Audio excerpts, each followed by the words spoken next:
Friends, నేను doctor పబ్బుశ్రీను, జలధార water machine ఎండీని. అయితే friends, మనము ఈరోజు మేడిపల్లి అనే విలేజ్లో ఉన్నాం, రంగారెడ్డి డిస్టిక్లో. అయితే ఇక్కడ కనిపిస్తున్నటువంటి రాక్స్ పింక్ కలర్ గ్రానైట్స్ ఉన్నాయి కదండి. ఇక్కడ చూడండి, ఇదంతా మొత్తం ఫ్రాక్చరింగ్ జోన్ ఇట్లా ఉంటుంది.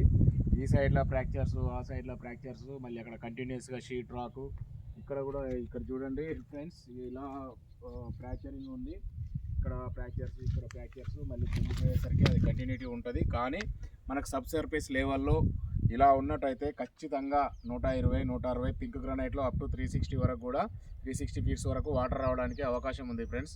అయితే ఈ అటువంటి జియాలజికల్ సెటప్ మనకు అండర్ గ్రౌండ్లో ఉండాలి అని తెలుసుకోవాలంటే మనము సైంటిఫిక్గానే వెళ్ళాలి, మూఢనమ్మకాల ద్వారా కాదు. టుడే సైన్స్ డే, నేను సైన్స్ డే శుభాకాంక్షలు తెలియజేస్తున్నాను. రైతన్నలారా, మీ యొక్క పొలాలలో ఇటువంటి సెటప్ ఉన్నట్టయితే మనకు ఉన్నటువంటి అధునాతనమైన పరికరాలతోటి, రెసిస్టివిటీ మీటర్లతోటి సర్వే చేయించుకొని అనుభవం ఉన్న జియాలజిస్టులను అప్రోచ్ అయ్యి మీ యొక్క పొలాలలో పాయింట్లు వేయించుకొని సక్సెస్ కాగలరని మనవి.